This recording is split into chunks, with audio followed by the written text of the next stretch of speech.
اعوذ باللہ من الشیطان الرجیم، بسم اللہ الرحمن الرحیم۔ اپنے جسم کی یہ 4 چیزیں ہر صورت میں دفن کریں۔ سختی سے ان چیزوں کے دفن کرنے کا حکم ہے۔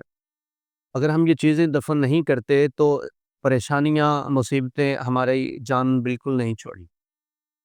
اس بات کو یقینی بنائیں کہ اپنے جسم کے یہ حصے جب بھی اپنے جسم سے الگ ہوں، جب بھی جدا ہوں تو انہیں ضرور دفن کریں۔ ان کا دفن نہ کرنا گھر میں پریشانیوں کا باعث ہے، مصیبتوں کا باعث ہے، تنگ دستی اور غربت کا باعث ہے، اور یقین مانیں آپ کے گھر کی لڑائیاں، آپ کے جھگڑے، پریشانیاں بالکل ختم ہو جائیں گی اگر آپ اپنے جسم کی یہ 4 چیزیں دفن کرنے کی عادت بنا لیں گے۔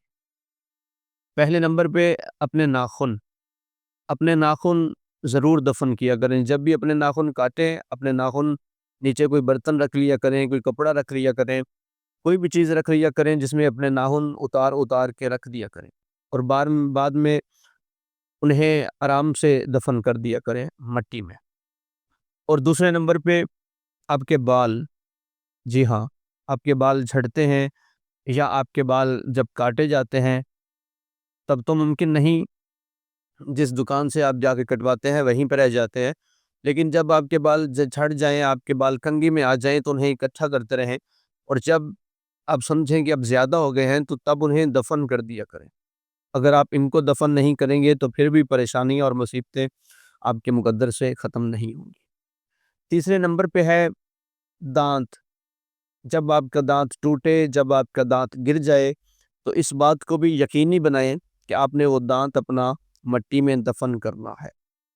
جہاں تک ممکن ہو کوشش کریں ان چیزوں کو ضرور دفن کریں، یہ آپ کے لیے بہت فائدہ مند ثابت ہوگا۔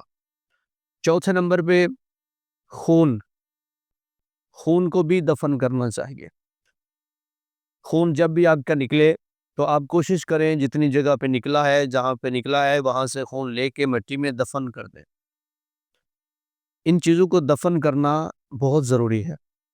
جہاں تک ممکن ہو ایسا کریں، جب آپ کی پہنچ سے باہر ہو، جب آپ کی دسترس میں نہ ہو تو پھر تو خدا کی ذات ہے، وہ معاف کرنے والا ہے، غفور الرحیم ہے، لیکن جہاں تک ممکن ہے اپنے ناخن دفن کیا کریں، اپنے دانت دفن کیا کریں، اپنا خون دفن کیا کریں، اور اپنے بال مٹی میں دفن کیا کریں۔ جہاں تک ممکن ہے آپ کوشش کریں کہ آپ ان چیزوں کو دفن کریں۔ والسلام والحمد للہ رب العالمین۔